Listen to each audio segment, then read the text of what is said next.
Alguns anos atrás, eu vivi o meu último carnaval ainda no mundo. E neste vídeo eu quero compartilhar como é que foi essa experiência do último carnaval no mundo e também do primeiro carnaval na presença do Senhor Jesus. E esse vídeo ele se torna muito especial para mim, porque alguns anos atrás, desde quando eu falei para o Senhor que eu queria contar para o maior número de meninas e mulheres que o Senhor se importava com a gente, eu queria contar também sobre esse testemunho.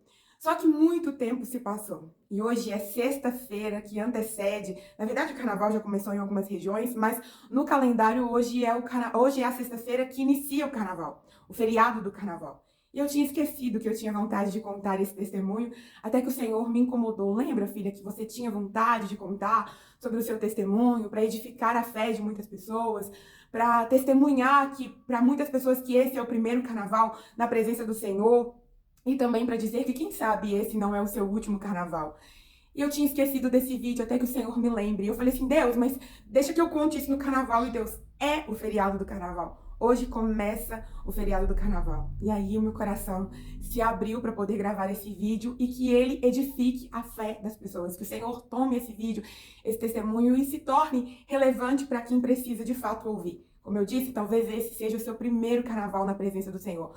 Você que há um ano atrás estava completamente, né, inserida em todo o contexto, carnaval de rua, praia, bailes, ou carnaval do Rio, de São Paulo, que são as escolas de samba, não sei. Mas eu quero dizer que você não é a única que um dia esteve lá e que hoje vive a primeira vez um carnaval totalmente diferente daquilo que um dia você já estava acostumada. E eu quero dizer para você que vai valer a pena. Por mais que você se sinta um peixe fora d'água, por mais que você não tenha referência nenhuma, talvez você não tenha amigos na igreja, talvez você realmente esteja vivendo esse processo de forma muito solitária. Deixa eu te dizer uma coisa. É necessário você viver tudo que você vai viver nesse feriado, por mais doloroso, difícil, sem referência que seja. É necessário viver. Porque Deus está nos santificando, Ele está nos tirando, né, de todos aqueles fragmentos que o mundo que o mundo nos torna, de todos esses pedacinhos. Deus está limpando, purificando a nossa mente. Nós temos uma referência X, né, que o carnaval é para ser vivido na mais alta potência de entrega com os nossos corpos, mas agora Deus está mudando as nossas referências. Então, segura seu coração que vai dar tudo certo. Eu fui criada na igreja, né? Com os 4 anos de idade, a minha mãe se converte e ela não me obriga a ir para a igreja, mas uma nova cultura inserida na nossa família. E a igreja que eu fui discipulada era uma igreja cheia de doutrinas, cheia de dogmas, né? De roupas, de que não podia usar maquiagens, de que não podia usar bijuterias, essas coisas assim. E eu sempre fui muito vaidosa. Então, eu fui ensinada a ir na igreja e a ter uma mudança muito externa e não uma mudança interna. Hoje, mais madura, eu entendo que eu não devo culpar a igreja pelas minhas mazelas, pelos desejos do meu coração ali na adolescência, quando eu me desvio, né, por volta dos 14, 15 anos. Eu não devo culpar a igreja, porque eu segui os caminhos do meu desejo cobiçoso. Mas, de fato, eu tive um discipulado muito superficial. O discipulado que eu recebi foi de que eu deveria apenas ter mudanças externas, né? E hoje eu entendo que as mudanças principais e primordiais que o Senhor Jesus quer de nós são as mudanças internas. É o nosso conhecê-lo e prosseguir em conhecer que vai mudar todo o rumo da nossa história. E eu não fui apresentada a um Jesus que era um Jesus que me dá vontade de permanecer na presença dele. O Jesus que me apresentaram foi um Jesus carrasco. Se você pecar, ele tá com muita raiva de você. Se você não usar a doutrina dele, ele vai te excluir, porque ele vai preferir as outras meninas do que você. E foi essa mentira que o diabo me contou. Desde criança, né? Porque como a minha mãe se converte para uma igreja cheia de doutrinas, ela não me obriga a seguir a mesma doutrina. Minha mãe sempre teve esse conhecimento de que na hora certa você vai querer fazer essas escolhas. Mas por respeitar a doutrina daquela igreja, quando nós íamos à igreja, tanto meu irmão quanto eu, ela nos vestia com aquela doutrina. Então, na minha mente foi ensinado o quê? Para você chegar diante de Deus, você tem que se vestir de outra pessoa. Você tem que se caracterizar por uma pessoa que você não é. Então, eu sempre tive um conflito muito grande dentro da minha cabeça. Para aproximar de Deus, eu preciso ser alguém que eu não sou. E o diabo conta essa mentira, já que você não é essa que está aqui dentro da igreja, ele ama muito mais as outras meninas do que você. Então, desde criança, bem novinha, eu tive muitos conflitos ali na presença do Senhor. Por mais que eu tinha sido ensinada que ali era o meu lugar, eu conheço o mundo muito nova, né? Com meus 14, 15 anos, e eu me desvio completamente, porque o mundo sim me aceitou como eu era. O mundo sim tinha aquilo que a minha alma, né, que não gostava de rotina, queria. Então, com os 14, 15 anos, eu sou inserida em um contexto completamente diferente e começo a experimentar o uso das bebidas, dos amores, do sexo, das drogas. Eu não cheguei a usar drogas, embora a bebida é uma droga, e essa eu fiz o uso de forma descontrolada, mas drogas mesmo, eu não cheguei a experimentar por conta da minha mãe. Ela sempre foi alguém que conversou muito comigo e me explicou que aquilo não seria bacana para minha saúde, para os meus sonhos. Então eu fui discipulada nesse sentido, a saber os danos que aquilo me causaria, mas eu convivi com aquilo muito perto de mim, por causa dos meus amigos, por causa dos amigos dos amigos. E o contexto que eu falo, eu me dizia com 14, 15 anos, gente, era um mundo totalmente diferente do dia de hoje. Né? Então, hoje, 14, 15 anos, as meninas já estão, assim, até muito mais maduras do que nós. Mas com 14, 15 anos, na minha época, nós éramos muito inocentes. Mas eu fui também inserida naquele contexto que a minha inocência era uma na igreja e no outro ano, fora da presença de Deus, a minha inocência era totalmente outra. Já tinha recebido muitas informações que tinham roubado a minha inocência. Então, eu saio da igreja, eu me desvio da igreja por volta dos 14, 15 anos, uma menina.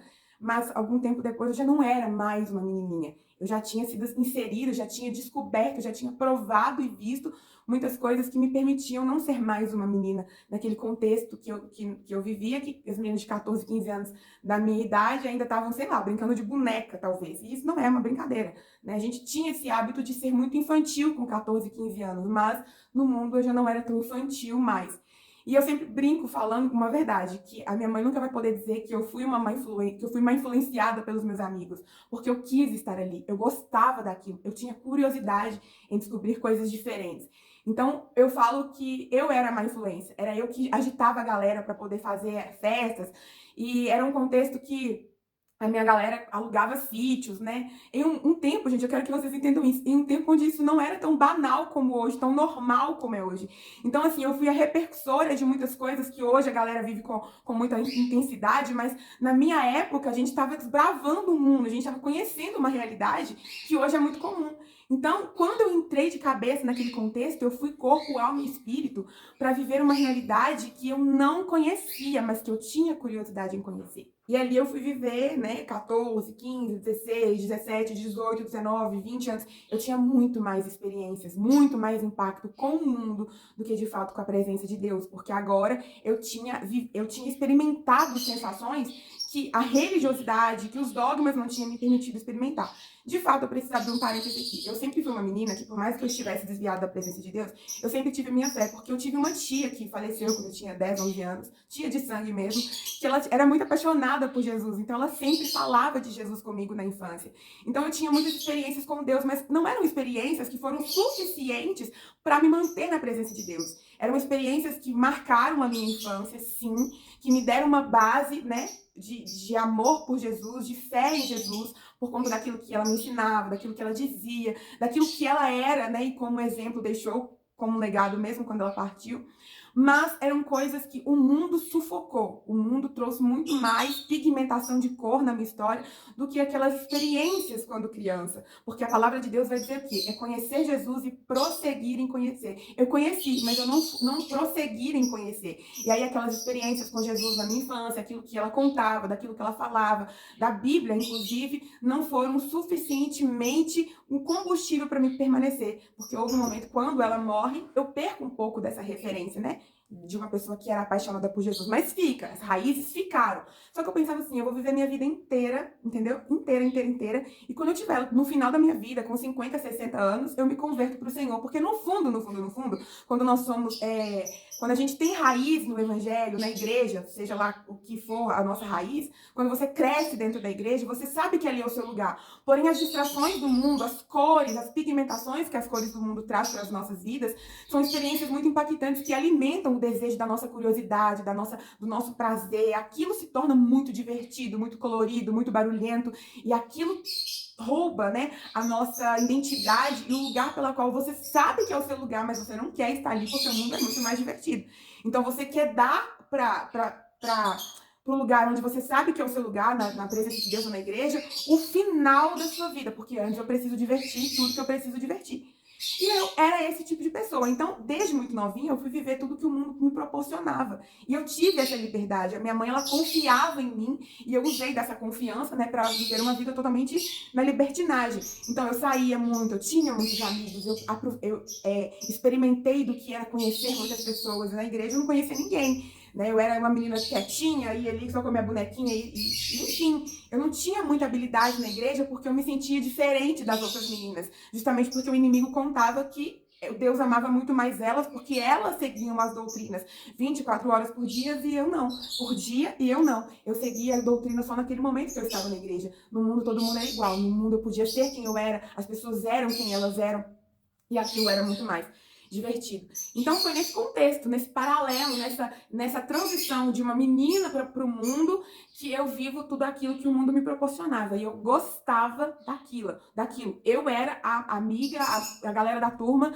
que puxava o bonde para viajar, para os carnavais, para uma festa no sítio, para uma viagem fora de temporada. Era eu que fazia os churrascos, era eu que administrava. Gente, vamos cada um dar tanto de dinheiro, tanto para carne quanto para dinheiro. Eu era essa pessoa que administrava, que empreendia em eventos. Então, às vezes, eu pensava assim, vamos fazer um evento? Vamos cobrar da galera e a gente conseguir ganhar dinheiro. Então, eu também trabalhava como promotor de festas, de shows na minha cidade. Eu vendia ingresso e ganhava um por fora. Eu tinha esse prazer, nessa habilidade de promover as festas, de promover os eventos, de promover até mesmo os carnavais da minha galera. Era eu que falava, ó, esse ano a gente vai para tal lugar, esse ano o carnaval de tal lugar vai ser bacana. Era eu essa pessoa.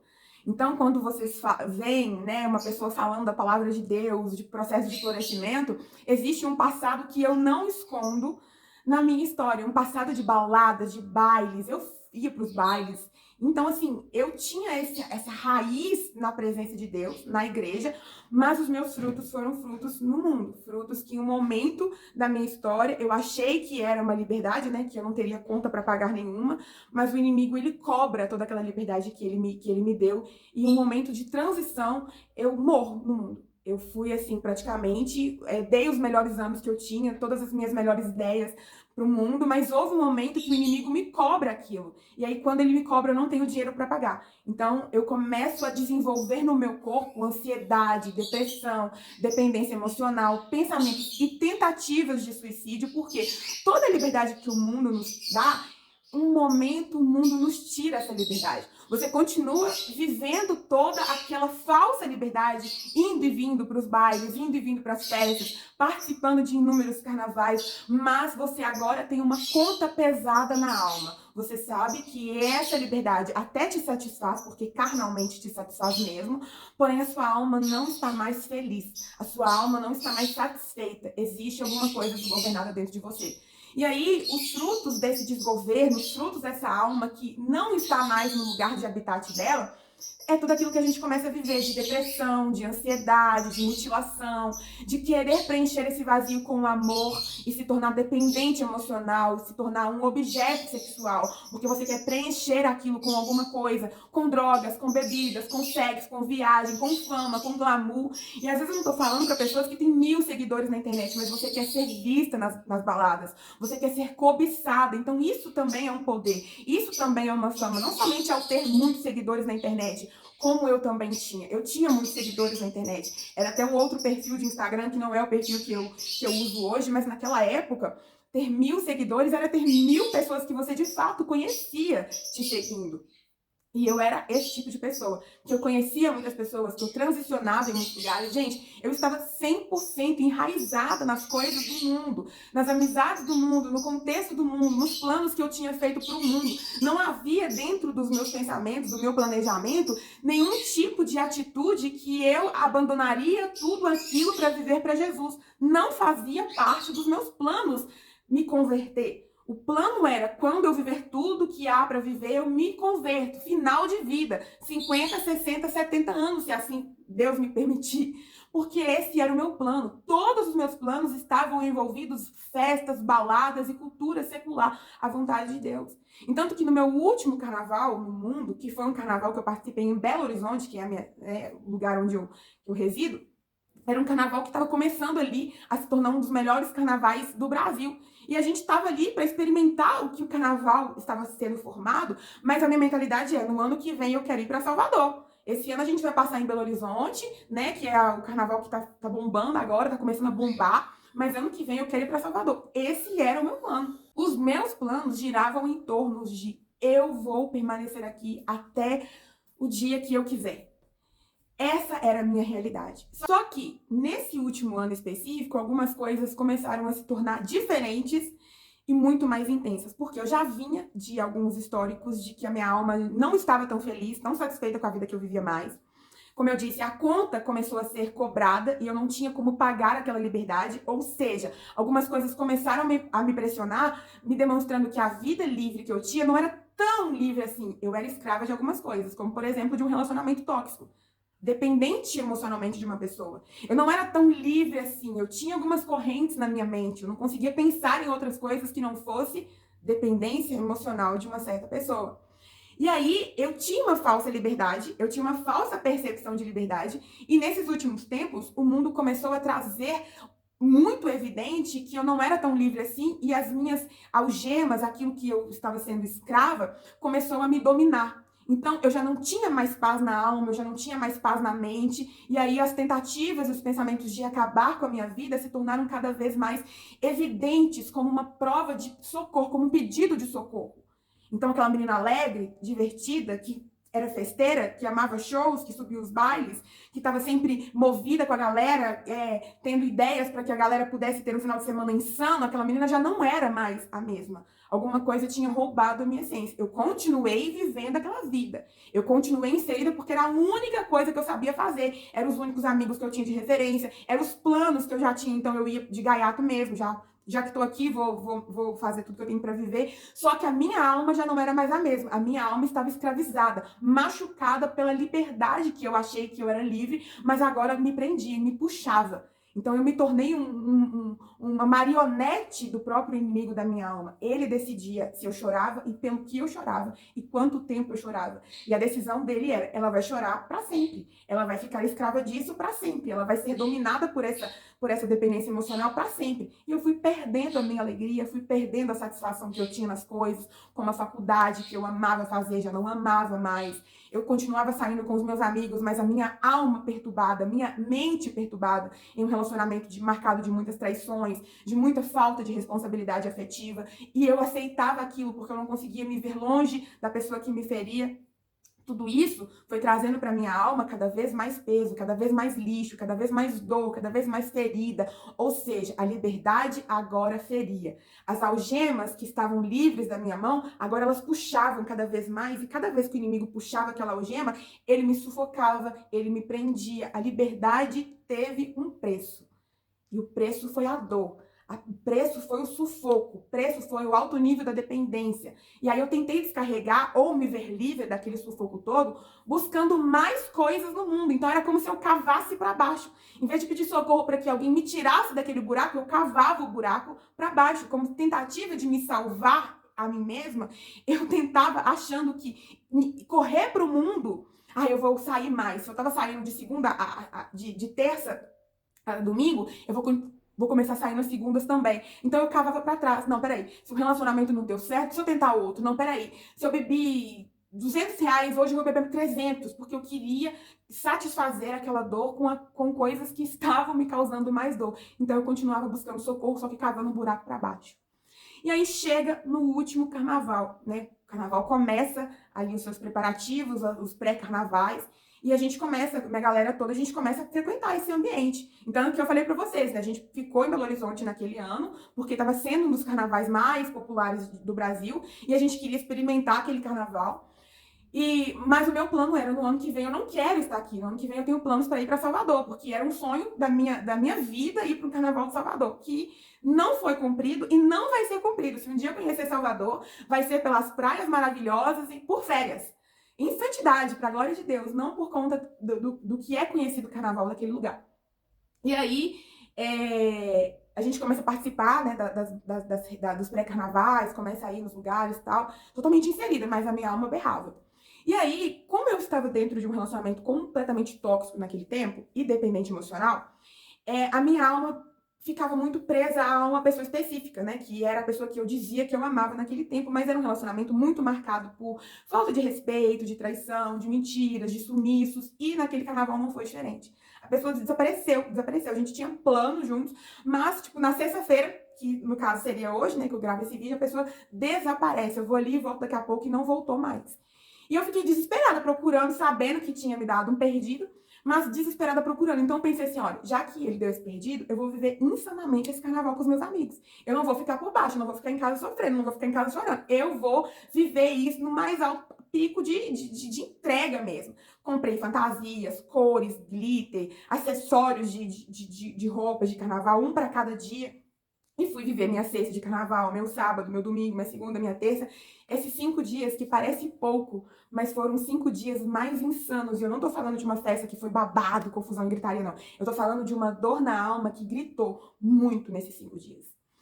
Saio na sexta, no sábado, no domingo, na segunda, na terça com os meus amigos, com as minhas amigas, e nós andávamos em mulão, né, que era várias pessoas.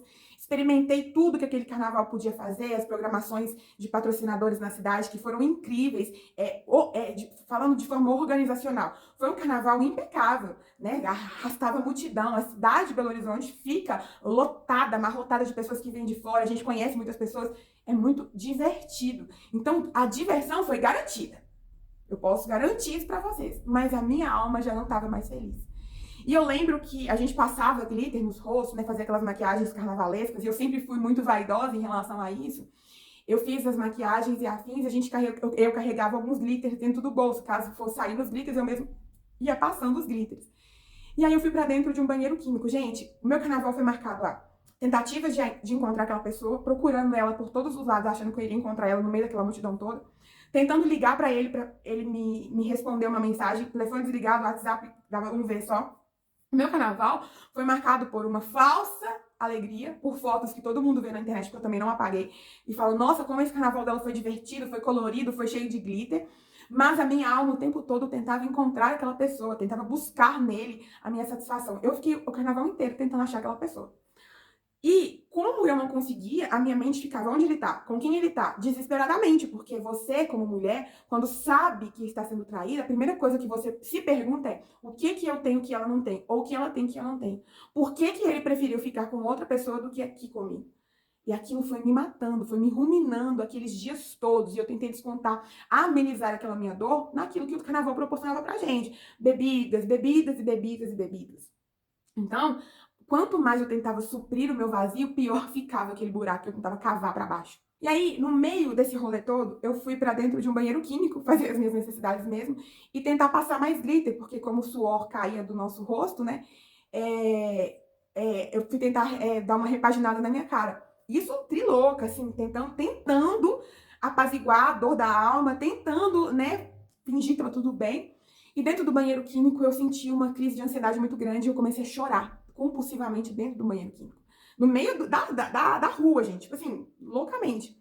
E comecei a chorar, chorar, chorar, chorar, chorar. Não conseguia falar nada, não conseguia direcionar aquele choro pra Deus, nada. Eu só chorava, chorava, chorava, porque eu tava muito aflita. Eu tava em busca, aqueles dias todos, daquela pessoa. Eu queria encontrá-la naquela multidão. Eu nem sabia onde ela tava. Ela tava em outra cidade, depois eu fui descobrir.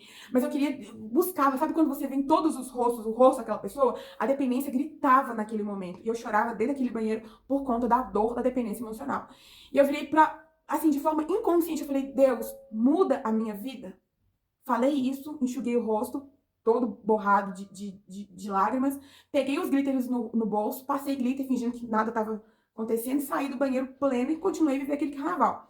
Gente, foi uma oração inconsciente. Deus, muda a minha vida. Inconscientemente, eu fiz essa oração. O carnaval acabou na terça-feira, ele apareceu. E aí, quando você é dependente de uma pessoa, você até briga, xinga, tenta buscar explicação, mas você aceita o que é proposto, porque você não consegue se desvincular daquilo. Então, por mais que eu dei o meu show e na terça-feira que a pessoa apareceu, eu aceitei tudo para poder fingir que estava tudo normal. Continuei vivendo a minha vida de forma normal, fevereiro, março, abril, maio, junho, porque era o que eu sabia viver. Eu comecei a frequentar a igreja, cultos de forma esporádicas, porque como o relacionamento estava muito ruim, eu tinha lembrado que Deus restaurava relacionamento. Então comecei a frequentar os cultos, a fazer campanhas de oração para que Deus restaurasse aquele relacionamento. Não era pela minha alma, não era para nada do tipo. Era para que o relacionamento fosse restaurado, porque era a única preocupação que eu tinha, era aquele relacionamento. Começo a frequentar os cultos. Então, desde o carnaval, um pouco antes do carnaval, eu já estava frequentando a igreja, né? Orando a Deus para que houvesse a restauração daquele relacionamento. Então, eu já estava, podemos dizer assim, oscilando entre os dois mundos. Entre ir na igreja versus o continuar vivendo a vida que era a minha referência. Algumas coisas já estavam mudando dentro de mim, 1%. Assim, gente, daquele ano do meu último carnaval até o dia de hoje, muitas coisas mudaram. Não tudo ainda, porque nós estamos em constante evolução. Mas, daquele processo que eu estava vivendo, quando eu estava dentro daquele carnaval, o último carnaval, algumas coisas já estavam em mudança dentro de mim. Tanto que houve um desconforto naquele momento da minha vida.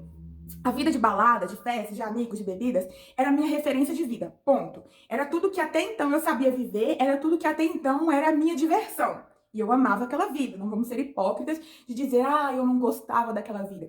Porém, quando eu comecei a frequentar os cultos, mesmo que buscando Deus por um motivo que não era o motivo correto, que não era o motivo consistente, algumas coisas dentro de mim já estavam mudando. Então eu já não era mais a mesma. Apesar de estar vivendo toda aquela depressão, ansiedade, pensamentos e tentativas de suicídio, de estar vivendo o auge da minha dor, eu já não era mais a mesma. Algumas coisas já estavam me trazendo desconforto ao estar nas festas, até mesmo antes do carnaval.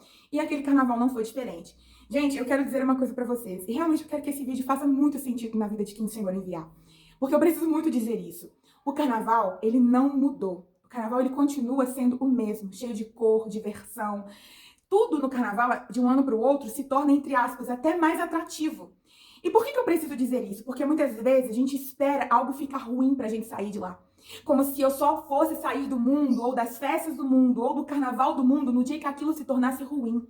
O meu último carnaval secular foi, até então, o melhor carnaval que eu vivi. Nossa, mas que incoerência, assim.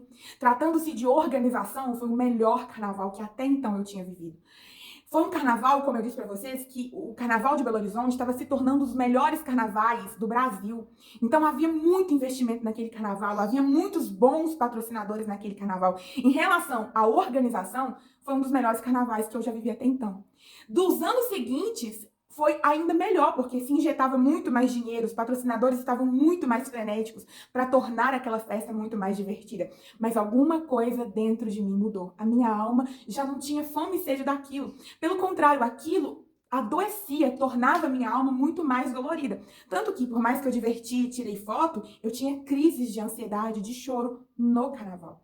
Eu tinha fobia a tudo aquilo que eu estava vivendo, só que eu ficava em silêncio, porque eu achava que aquilo que eu estava vivendo era só uma fase que iria passar. No outro ano, gente, que você já não está mais frequente no carnaval, a tendência é as coisas se tornarem até mais atrativas. Mas a nossa alma não se satisfaz mais com aquilo. Eu tô dizendo isso justamente porque eu pensava que eu só deixaria de ir nos carnavais, de ir nas baladas, no dia que aquilo perdesse a graça, no dia que aquilo se tornasse ruim, se tornasse, sei lá, tipo, perdesse, que não tivesse mais carnaval no mundo. Só que desde que o mundo é mundo, que eu me entendo por gente, existe carnaval. O carnaval vai continuar divertido pra quem vive essa cultura secular, vai continuar injetando muito dinheiro, vai continuar sendo a festa que os nossos amigos que não se converteram vão e vão postar 5, 10, 15 ou um mês de fotos dizendo que ali é o lugar melhor do mundo. Mas o que precisa mudar é a nossa alma. É o nosso interior. Para quando você vê uma foto, você vê um vídeo, você vê alguém ouvir alguém contando, você estar segura do lugar onde você está. A nossa alma que muda de um ano para o outro, de um evento para o outro.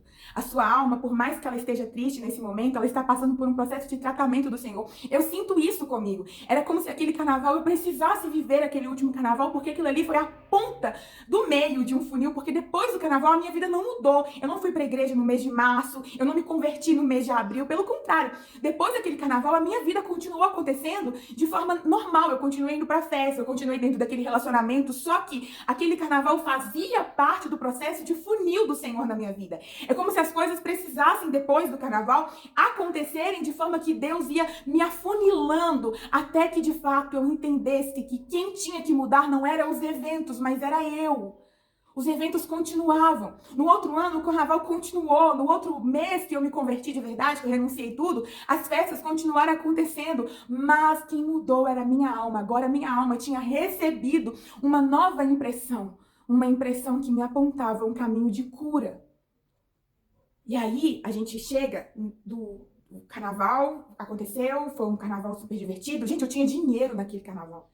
Eu tinha dinheiro naquele carnaval para poder fazer o que eu quisesse, para poder entrar no camarote que eu quisesse, porque a minha vida era uma vida que eu vendia, eu mexia com promotor de festas, de eventos, então eu tinha o meu próprio dinheiro. Eu tinha dinheiro naquele carnaval, ponto. Guarda isso na sua mente. Eu tinha dinheiro naquele carnaval, no último carnaval do mundo. Financeiramente, eu tinha dinheiro. Vocês vão entender por que eu tô frisando nisso. Então, pra mim, organizacional, dentro da cultura secular, aquele carnaval foi ótimo. Só que a minha alma sofria, eu tinha crise de ansiedade, eu ia pra dentro dos banheiros químicos, e não foi uma vez só, foram várias vezes. Eu ia pra dentro dos banheiros ter crises de ansiedade, na qual eu me mutilava. Eu apertava os meus braços pra não gritar, pra não chorar. Eu queria descontar a minha dor emocional no meu corpo físico, e isso bebendo. Bebendo, porque eu queria esquecer. E eu queria ficar animada, eu queria ficar agitada, eu queria ficar incontrolável para poder substituir a dor que eu sentia por algo que pudesse amenizar. E não conseguia. Eu cheguei num patamar que a bebida e ficar doida nos rolês não conseguia mais amenizar a minha dor. Tão grande ela era. Passou-se o carnaval, cada um voltou para sua vida normal. Na quarta-feira de cinzas, aquela pessoa que eu era dependente dela literalmente apareceu como uma fênix.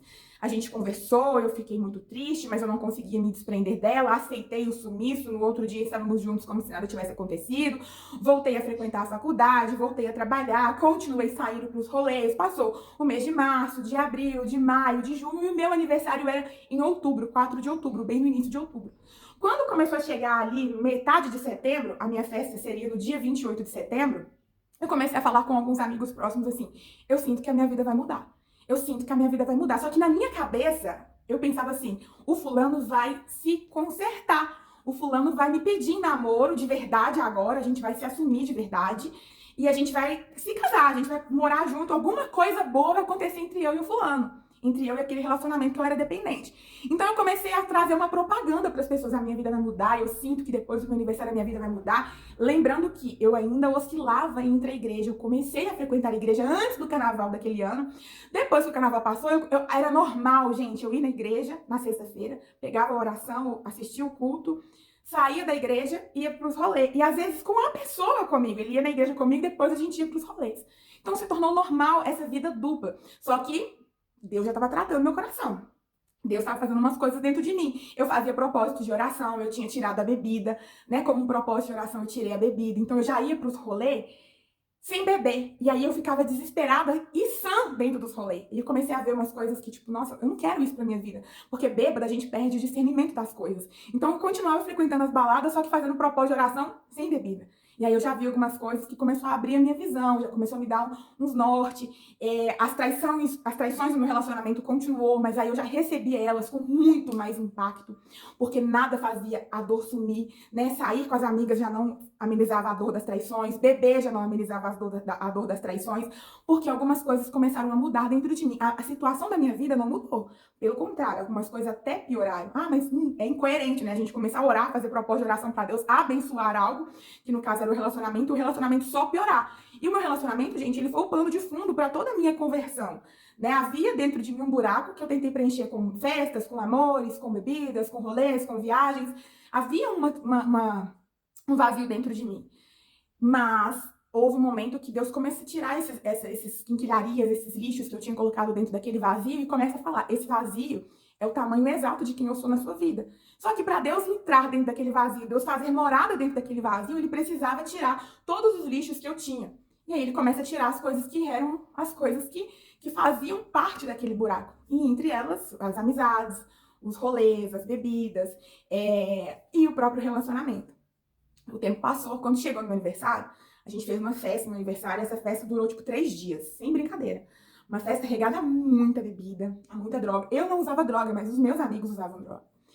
E aí, nada mudou depois do carnaval. A vida continuou plena. Quem mudou algumas coisinhas foi eu. Começava a ir na igreja, fazer propósito de oração. Gente, quando você ora, quando você faz propósito de oração, é impossível você continuar mesmo. A nossa vida pode até continuar a mesma coisa, mas a gente começa a receber algumas impressões diferentes. Talvez o Senhor não responderia as minhas orações que eu queria, do jeito que eu queria naquele momento, mas a oração é um diálogo com Deus. E cada vez que a gente chega para conversar com Deus, Ele tira algo nosso e coloca algo dele. Então, por mais que a minha vida continuasse a mesma tragédia, eu vivesse as mesmas culturas seculares de ir para os bailes, de ir para os rolês, alguma coisa estava mudando dentro de mim. E aí, bendito seja aquelas orações do início. Quando chegou o meu aniversário, teve aquela festa, uma festa que todo mundo ficou, não, que festa louca, que não sei o que lá, 3 dias de festa, todo mundo virotado. E aquilo era o auge pra gente, pra mim também, porque era aquilo que eu sabia viver. Na minha concepção, aquilo era diversão, aquilo era bom. Foi a festa. Foi a minha última festa de aniversário, também no mundo secular. Então, depois do último carnaval, teve muitas outras últimas festas. E a última festa, literalmente, foi o meu aniversário. Gente, a festa do meu aniversário foi no dia 28 de setembro. Meu aniversário foi dia 4 de outubro, ou seja, tipo, uma semana depois. E no dia 11 de outubro, pro feriado do dia 11 pro dia 12, tinha uma outra festa na minha cidade, que era a festa de um amigo meu, inclusive, que era um conhecido em comum entre essa pessoa que eu tinha um relacionamento e eu. Era um amigo em comum entre nós dois. E era uma festa que também parava a cidade. Todo mundo ia pro sítio, ficava lá da véspera de feriado pro feriado. Era a festa. Vocês não têm noção de como que essa festa era, né? Cheio daquelas coisas. E a gente amava ir para as festas. Era uma festa que acontecia, que acontece, inclusive, de forma anual. Todo ano ele faz o mesmo nível de festas e as festas só vão ficando assim, né? Mas com quebra de princípios. E aí, eu ainda não tinha me convertido, eu ainda não tinha me posicionado. Quando chegou no dia 11 de outubro, não esqueço disso, na tarde que antecedia aquela festa, tava tudo pronto para poder ir, eu já tinha comprado roupa, já tinha comprado acessórios, já tinha combinado com uma amiga minha que eu iria com ela. Muitas coisas assim, já tava super programada. Eu tive a curiosidade de falar assim, Deus, o Senhor quer que eu vá nessa festa? O Senhor quer que eu vá nessa festa? Porque o meu coração ficou muito aflito, gente. Eu tava muito triste, não havia mais nada que eu pudesse fazer, não havia remédio, calmante que pudesse tirar aquela dor do meu coração. Eu tava muito dolorida, eu tava muito machucada. A minha alma literalmente sangrava. Então eu comecei a intensificar as minhas conversas com Deus, né? Eu lembrei da minha infância. E aí eu comecei a perguntar ao Senhor, Deus, o Senhor quer que eu vá nessa festa? E eu nunca tinha ouvido Deus falar comigo através da Bíblia. Eu sempre ouvia as pessoas, Deus usou a palavra para poder falar comigo, Deus usou a Bíblia para poder falar comigo. E eu, mas né, parece que é coisa de gente que tá muito íntimo de Jesus. Eu sou uma pecadora, eu tô aqui engatinhando na minha caminhada, não tinha me convertido, não tinha me posicionado. Quem é eu para Deus poder falar comigo através da Bíblia? E Deus fala somente com os pastores, com as pastoras que são super assim, né, consagradas a Deus. Eu não. Deus não vai falar comigo. Só que eu precisava de uma resposta imediata daquilo. Eu precisava, tipo, era 4 horas da tarde, a festa começava 8 horas, eu tinha menos de meio-dia para poder decidir se eu ia na festa ou não. E eu queria muito que Deus me aliviasse daquela dor. E aquele dia doía muito. E aí eu perguntei ao Senhor, Deus, o Senhor quer que eu vá nessa festa? E peguei a minha Bíblia e falei, Senhor, fala comigo. Eu nunca tinha tido aquela experiência com Deus. E aí eu abri a Bíblia e estava ali no livro de Esté, quando a rainha Vasti se recusa a ir na festa que o rei tinha feito para ela. E aí, quando eu li aquilo, falando que a rainha Vasti não tinha ido na festa, meu Deus, eu não vou na festa. E aí eu desliguei meu telefone, era umas 4h30 da tarde, ainda desliguei meu telefone e desapareci. Só fui ligar meu telefone no outro dia. Porque eu não tinha coragem de falar pros meus amigos que eu não ia na festa, porque eles iam acabar me convencendo a ir na festa. E eu não queria desobedecer a Deus naquele dia. Então eu desliguei o telefone e falei com meu irmão, olha, se vier alguém que me buscar no portão, você fala que eu tô na casa da minha avó. Fala que eu fui pra lá, que alguém passou mal, que eu fui dormir no hospital, fala qualquer coisa, mas não fala que eu tô aqui em casa. Porque eu não tinha coragem até então, eu era muito fraca, né, pra poder assumir uma responsabilidade tão grande de dizer não para as coisas do mundo secular. E aí, todo mundo me ligando, o telefone desligado. Quando foi no outro dia, eu liguei o telefone, tinha aquele monte de mensagens, aquele monte de ligações perdidas, um monte de foto, um monte de áudio. Cadê você, Ju? Você vai chegar que hora? Você vai vir? Que não sei o que lá. Todo mundo querendo saber onde eu estava. E eu plena em casa, orando e chorando a madrugada inteira, porque eu sabia que a festa estava bombando, estava todo mundo se divertindo e eu em casa chorando, sofrendo depressão e dependência emocional. E aquela madrugada pra mim foi muito difícil. Gente, depois dessa direção do Senhor, de que não era para poder ir nessa festa, eu nunca mais fui em nenhuma outra festa. Do dia 11 de outubro daquele ano até hoje, eu nunca mais pisei naquelas festas, eu nunca mais pisei numa pub, eu nunca mais pisei num show de sertanejo, de micareta, eu nunca mais fui em um baile funk. Assim, normal, simples, sem um grande evento acontecendo. Deus simplesmente falou comigo, não vai. E a partir daquele rolê, a minha alma começou a sofrer muito, muito mais. Parece que Deus abençoou e tudo se curou. Não. A minha alma começou a sofrer muito, muito, muito mais. E eu só tinha uma escolha. Jesus me cura. E porque eu queria que ele me curasse, eu sabia, eu não posso estar no lugar onde me causa dor. Eu não posso estar em um relacionamento que me causa dor. Então eu renuncio tudo para poder ser curada pelo meu Senhor Jesus. E aí eu me entrego na dor que foi pedagógica, no alto nível daquele funil que o Senhor foi me passando. Não teve um profeta para dizer, eis que eu te digo que hoje é o último dia. Não teve um evento, assim, fenomenal para poder dizer, essa é a última festa que você vai. Não teve um diabo personificado para poder dizer, se você vier aqui de novo eu te mato. Porque eu já vi muitas histórias, né? Que muitas pessoas param de ir nas festas porque teve uma experiência com o próprio demônio. Não teve nada disso. Simplesmente eu li na palavra que dizia, Vasti não foi na festa e eu não fui mais nas festas. Quando chegou novembro, eu comecei a falar com alguns amigos, né, que eu não ia pros rolês. Ah, vão sair? Não, gente, hoje não, eu tô cansada. Eu comecei a dar umas desculpas esfarrapadas. Só que as pessoas continuavam insistindo, porque eu estava mudando, só que ninguém sabia que eu estava mudando. Cabia a mim ter um posicionamento e eu não queria chatear as pessoas. Eu não queria que as pessoas ficassem chateadas. Nossa, a Ju virou crente, virou chata. Eu me preocupava com isso também. E aí eu não sabia como dizer não para as pessoas. Eu até dizia, cheguei a dizer não algumas vezes, só que eu sabia que eu não ia conseguir resistir muito tempo. E aí eu comecei a perguntar a Deus, Senhor, como que eu faço para poder não estar mais nesses ambientes que não me satisfaz mais? E por eu querer muito a cura do Senhor, eu quero que, assim, viver a sua total obediência.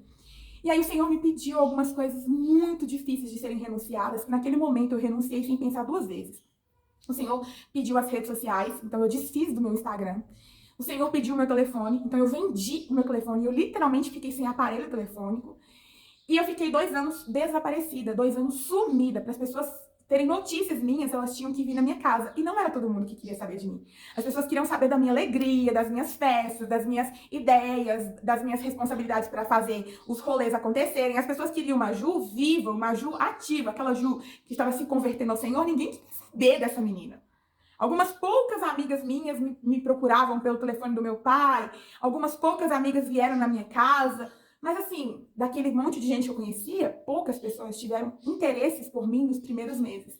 Depois que o tempo foi passando, eu literalmente fui esquecida pelos meus amigos. E aí os meus processos com o Senhor começaram a ser intensificados, porque o Senhor me recolhe do mundo, me tira daquele contexto do mundo e me coloca dentro do meu quarto, dentro do meu secreto, dentro da minha terra seca. E ali Deus começa a tratar o meu coração, mediante a muita dor, a muito sofrimento, há muitos conflitos internos. Deus, eu tô aqui essa madrugada inteira chorando, os meus amigos estão se divertindo. Deus, eu tô aqui chorando horrores, parece que minha vida nunca mais vai ser divertida como um dia foi, a pessoa que eu gosto tá com outras pessoas, com quem que ele tá. Então, por mais que eu não tinha acesso às redes sociais, a minha mente não parava de continuar pensando nas coisas do mundo. E aí o Senhor foi afunilando os processos, foi me santificando, foi me purificando. Isso foi em novembro, quando eu entreguei as redes sociais pro Senhor. Aí teve dezembro, eu fui pro Natal com a minha família, fui pro Réveillon com a minha família, coisas que eu não fazia, tipo, há anos. O Senhor foi restaurando a minha comunhão com a minha família, com os meus tios, com as minhas primas. Algumas coisas foram acontecendo de novo, como há muitos anos não acontecia. Chegou janeiro, chegou fevereiro, e aí o carnaval era em março do outro ano. Quando chegou no carnaval, eu ainda tinha contato com algumas poucas amigas da vida de rolê. Pouquíssimas amigas. Pouquíssimas mesmo. E uma delas não entendia muito bem que eu tava vivendo um processo de transição. Como eu tinha saído das redes sociais, eu tinha só saído das redes sociais. Dentro de mim, a minha decisão tinha se tornado muito clara. Eu quero ser curada e eu vou fazer tudo que o Senhor me mandar fazer. Só que eu não tinha falado com as minhas amigas. Então, algumas pessoas achavam que eu estava vivendo um processo de sair das redes sociais só para ter um detox na mente. Então a Ju sumia, daqui a pouco ela volta. É o tempo que ela precisa. As pessoas enxergavam isso. E havia uma amiga minha que ela sempre continuava mandando mensagem. Fulano, eu falava com ela, fulano, hoje não, a gente marca mais pra frente e dava as barrigadas nela. E aí quando chegou naquele carnaval do outro ano, ela começou a me mandar mensagem, Ju, esse ano de novo, hein? Eu não abro mão da sua parceragem, eu não abro mão da sua presença, aquele ano foi muito doido, a gente vai repetir a dose, que não sei o que lá, que não sei o que lá. Ela ficava mandando mensagens, né, pelo telefone do meu pai, ela chegou aí na minha casa algumas vezes pra gente poder organizar o carnaval. E eu continuava Não, gente, eu acho que eu me enganei. Me desculpem. Eu não cancelei o telefone em novembro. Eu cancelei o telefone depois do carnaval. Depois do carnaval. No carnaval, eu ainda estava com o celular. Porque, vou dizer, ela me mandava mensagem, só que eu fazia propósito de ligar o celular, a internet do celular, somente de noite. Então eu ficava o dia inteiro off e eu ligava o telefone somente à noite. Então eu tinha contato com as minhas poucas amigas ainda. Não tinha Instagram, mas eu tinha o WhatsApp ainda na palma da mão. E aí, no carnaval, essa amiga minha, ela me mandava mensagens quase todos os dias da semana. Vamos organizar, pra onde que a gente vai? Porque ela não tinha entendido que eu tava vivendo o meu processo. E como eu tava meio que off, assim, a gente não tinha muito contato, mas mantinha contato. Isso mesmo, me desculpe. Eu que vacilei aqui. Por quê? Quando chegou na data do carnaval, na sexta-feira do carnaval, ela ficou me mandando mensagem, querendo saber pra onde que a gente ia no primeiro dia. Porque lembra que o carnaval de Belo Horizonte estava se tornando um dos melhores carnavais? Era muito fácil pra gente ir pra Belo Horizonte, porque fica perto da nossa casa. Pro carnaval de Belo Horizonte, porque fica perto da nossa casa. Então ela queria saber. A gente podia escolher de última hora pra onde que a gente ia. E aí eu falei com o Senhor, Deus, eu vou fazer nesse carnaval aquilo que eu fiz no último dia que eu não fui naquela festa.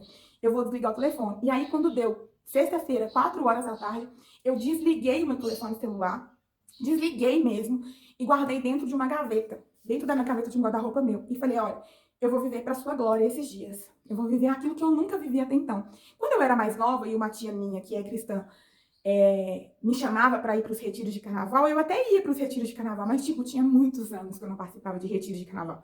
Eu tinha participado de um retiro de carnaval de igreja, que eu tinha, sei lá, 12, 13 anos de idade. Eu já tava velha de casa. E aí, eu tranquei, fechei, desliguei meu telefone, coloquei o telefone dentro de uma gaveta. E como eu estava frequentando mais a igreja, né, na igreja que eu frequentava, que era a igreja da minha mãe naquele ano, ia ter programações sexta, sábado, domingo, segunda e terça na igreja. Programações de jovens. Não teria retiro, ninguém iria para um sítio, mas teria muitas programações dentro da igreja. E a primeira começava naquela sexta-feira. Seria uma vigília de sexta para sábado e eu fui nessa vigília. Fui todos os dias. No sábado teve um evento de caça-talentos, e aí tinha barraquinhas vendendo pastéis, salgados, refrigerantes, açaí, que os próprios grupos de jovens faziam para poder arrecadar dinheiro. Então, assim, foi um evento que eu não conhecia ninguém na igreja, então, assim, eu fui na cara e na coragem, entrei muda e saí calada. Não conhecia ninguém, como eu estava muito triste da alma, eu não tinha vontade de fazer amigos, eu só queria estar ali, pronto, acabou. Não conhecia ninguém, sabe? Ninguém mesmo. Algumas pessoas conheciam, me conheciam por ser filha da minha mãe, mas eu ficava no meu cantinho, chorava, orava, cantava, prestava atenção no culto, mas tudo na minha, sabe? Sem alardes nenhum. E foi isso que aconteceu, né? De um carnaval super cheio de amizades, conhecendo todo mundo, fazendo inúmeras amizades.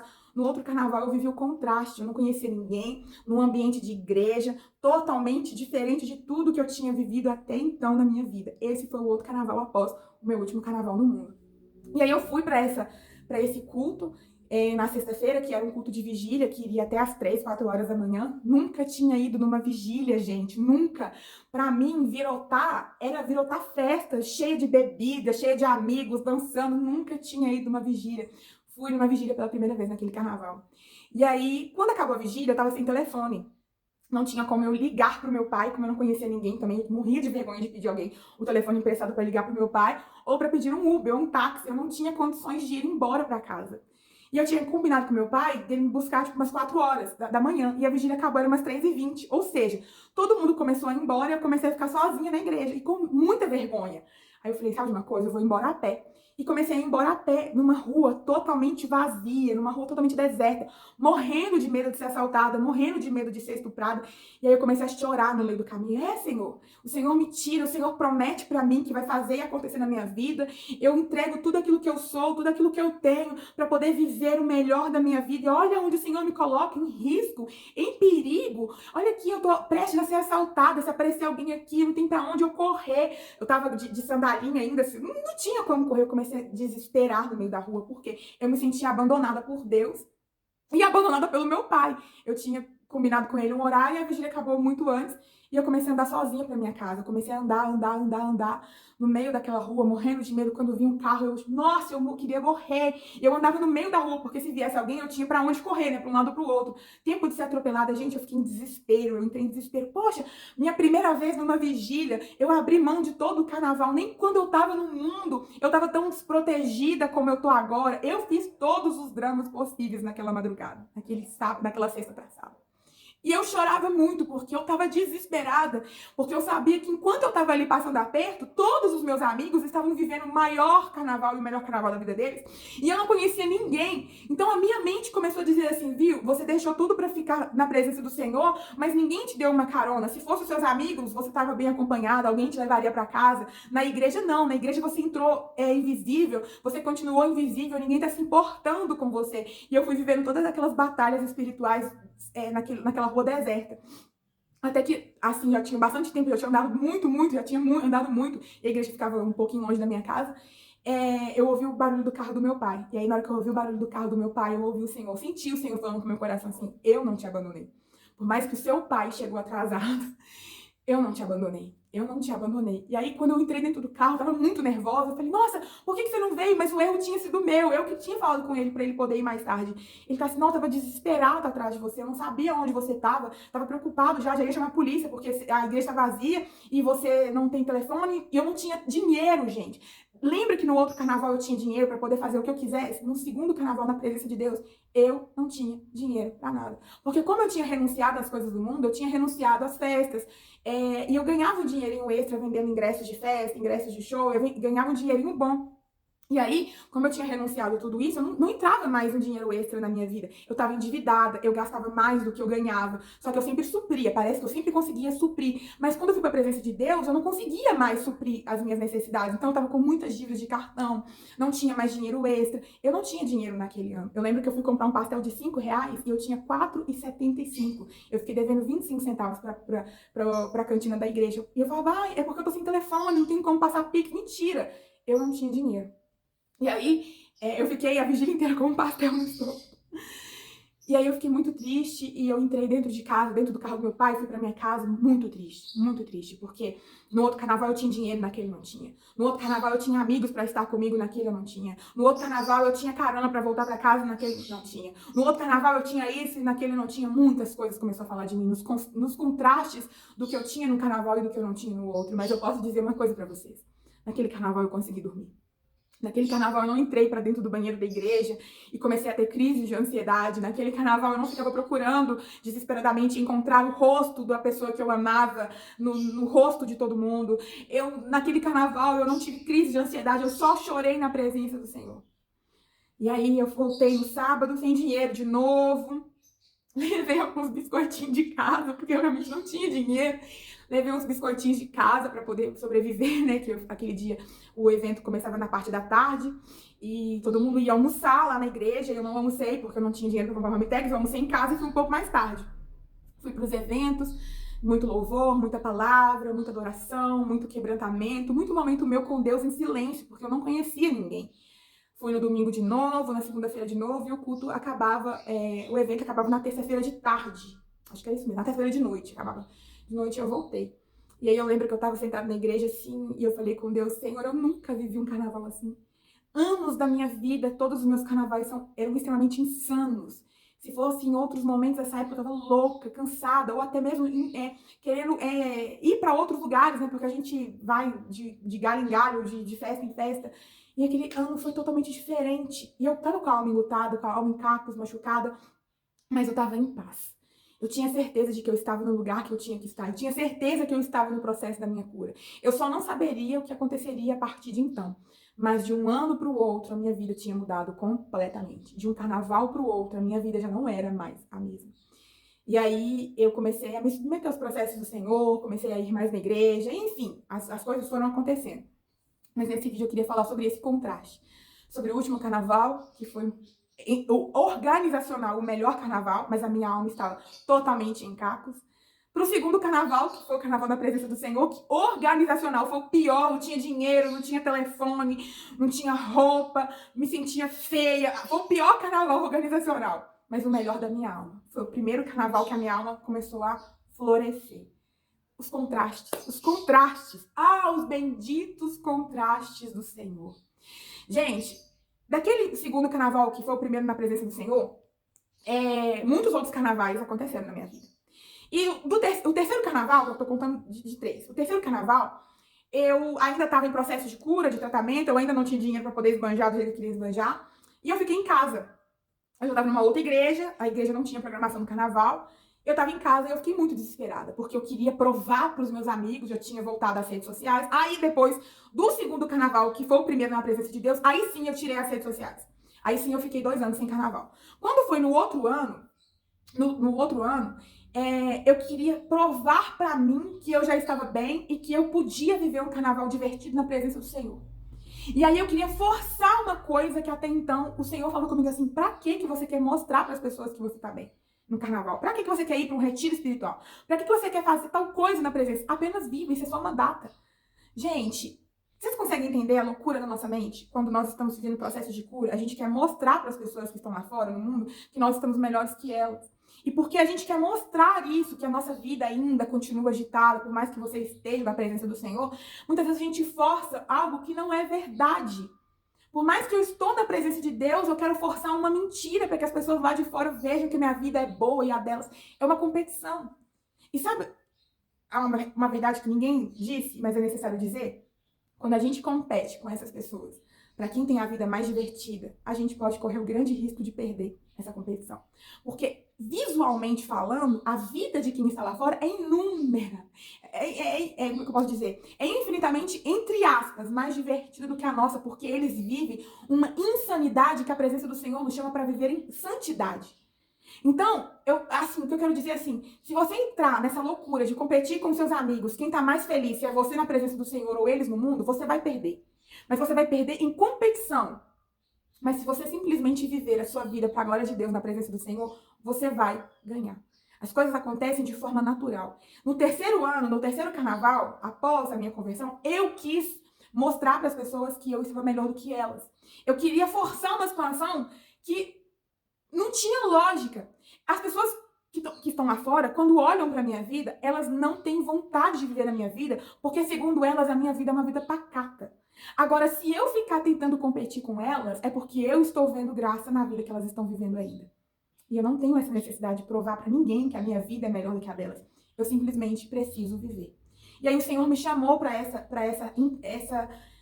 reflexão. Pra que você quer fingir uma coisa? Pra que você quer mostrar para as pessoas que você está vivendo um carnaval diferente do delas? Pra que você quer postar fotos o tempo todo nas coisas da igreja para provar para os seus amigos? Você vai mostrar para eles que você tá bem quando naturalmente as coisas aconteceram na sua vida e eles veem em você uma beleza que eles não viam antes. Uma leveza que eles não viam antes. Não é forçando que as coisas acontecem. E aí, naquele carnaval, eu entendi que se eu entrasse numa competição para mostrar quem divertia mais no carnaval, se eram os meus amigos no mundo ou eu na presença de Deus, nos eventos da igreja, eu iria perder. Mas se eu simplesmente vivesse a minha vida de forma natural, eu iria ganhar e ganhar muito. Logo depois disso, dessa chamada do Senhor para não entrar nessa competição, porque competir com os meus amigos do mundo é querer dizer que existe coisas lá fora ainda que me chamam a atenção, o Senhor tratou meu coração e afins. Eu fui fazer uma viagem missionária, fora de carnaval, fora de data comercial. E eu me apaixonei pelaquela primeira viagem missionária que eu fiz. E ali, gente, sem provar para ninguém que eu tava bem demais, sem querer postar na internet que eu tava melhor do que as pessoas, naturalmente eu fiz uma viagem depois de muito tempo, porque eu não tinha dinheiro pra nada. Minha última viagem que eu tinha feito tinha sido pra uma praia, junto com os meus amigos, pra um rolê, alguma coisa assim.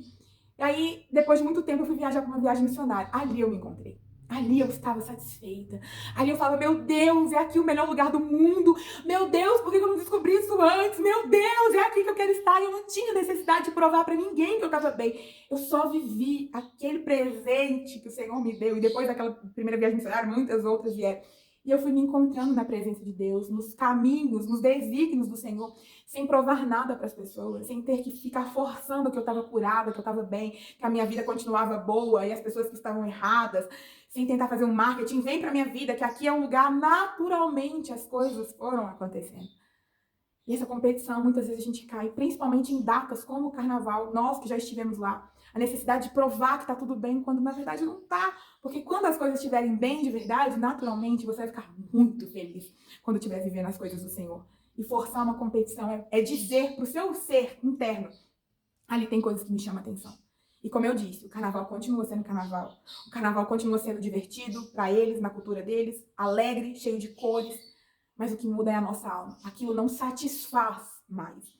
Aquilo não me chama mais atenção. Mas se eu ficar querendo competir, é porque alguma coisa ainda me chama atenção. Naturalmente, talvez, muitos outros carnavais você não vai viajar, ou vai para viajar para o retiro de igreja, ou para uma viagem em família, ou vai continuar recebendo muitos convites, como eu recebi da minha amiga, para poder ir em alguns eventos, porque os seus amigos, você converte, mas os seus amigos não. Mas o que precisa mudar é literalmente a nossa alma. O que precisa mudar de um carnaval para o outro é a nossa alma. Quanto da sua alma está passando por processo de tratamento? Eu não estou falando que de um carnaval para o outro a sua alma tem que estar 100% curada, porque a minha não estava. No carnaval, na presença de Deus, eu continuava muito machucada. Entanto que o carnaval fazia parte do processo do Senhor para trazer mais curas para minha alma. Me tirando do contexto que até então eu estava acostumada, para poder me inserir em uma nova realidade na qual Deus estava me inserindo.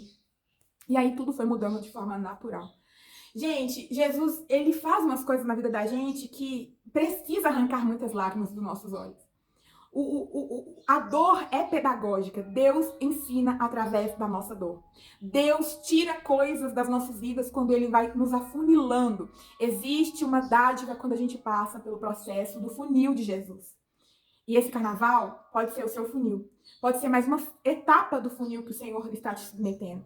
Pode ser que no carnaval deste ano que você está ouvindo esse vídeo, existem coisas que no carnaval do ano que vem, você não vai estar pensando nisso, segurando isso, porque de um ano para o outro, o Senhor vai te submeter a um processo mais insano do funil de Jesus. E isso é motivo de alegria. Em um primeiro momento, é motivo de dor, é motivo de tristeza, é motivo de muitas lágrimas, mas no ano que vem, você conversa com Jesus e diz se valeu a pena. Talvez você está assistindo esse vídeo e é o seu primeiro carnaval na presença do Senhor. E você conhece poucas pessoas na igreja ou ninguém como eu não conhecia. E você se sente um peixinho fora d'água. Ano que vem vai estar tudo diferente. Talvez você vai assistir esse vídeo depois de ter vivido o carnaval. Depois de ter, como eu vivi, o último carnaval da sua vida, o mais triste. Foi o carnaval que você mais gastou dinheiro, que você mais postou foto divertido na internet, mais stories, mas a sua alma estava definhando. E você vai assistir esse vídeo fora do período do carnaval. Eu quero dizer para você que daqui a um ano, tudo pode estar diferente. Desde que você se submeta aos processos do Senhor, a entender que Ele pode. O que Ele fez na minha vida, Ele pode fazer infinitamente mais na sua vida. Eu gravei esse vídeo no carnaval, gente. E eu tô aqui gravando esse vídeo, mas eu preciso trabalhar. Porque eu estou hoje com um novo projeto na minha vida, que é conquistar algumas coisas para minha família, para minha mãe, para meu pai, para meu irmão. Então a gente precisa trabalhar para poder cumprir, né, para poder viver a resposta de uma oração que nós estamos orando ao Senhor. No carnaval. Sabe por quê? Porque é um dia que eu preciso viver muitos outros planos, muitos outros projetos começaram a acontecer na minha história pós aquele último carnaval. A minha vida não parou. A minha vida nem pode parar. E aonde eu vou estar no carnaval do ano que vem? Não sei. Eu só sei que eu não vou estar onde eu estou hoje. Mas o meu hoje faz parte do plano de Deus, faz parte dos meus sonhos. Hoje eu estou trabalhando para conseguir uma extra para minha família, a gente conquistar um sonho. E tem coisa mais bonita que essa? Ai, mas eu queria estar curtindo com a galera da igreja, eu queria estar no retiro, eu queria estar onde Deus me enviou para estar. Inclusive gravando um vídeo contando testemunho. De um ano para o outro, muitas coisas mudam. Se a gente souber alimentar a nossa alma com o alimento que ela está pedindo, muitas coisas vão mudar. Eu não vou fazer uma propaganda enganosa. Ai, vai mudar para melhor, porque o meu segundo carnaval na presença de Deus foi muito difícil viver, mas foi o necessário ser vivido. Ele foi ponte, ele foi base, ele foi estrutura para todo o processo que aconteceu depois. Esse é o meu testemunho. Eu espero que o Senhor envie ele para pessoas intencionais. E eu vou contando sobre outros testemunhos aqui. Mas fico por aqui e um beijo. E que Deus te traga paz. Para você que viveu o primeiro carnaval na presença do Senhor e para você que viveu o seu último carnaval no mundo. Eu também não tinha planejado que aquele era o meu último carnaval, não. Na minha cabeça, o próximo carnaval seria em Salvador. Estava eu na igreja. Beijo e até os próximos vídeos.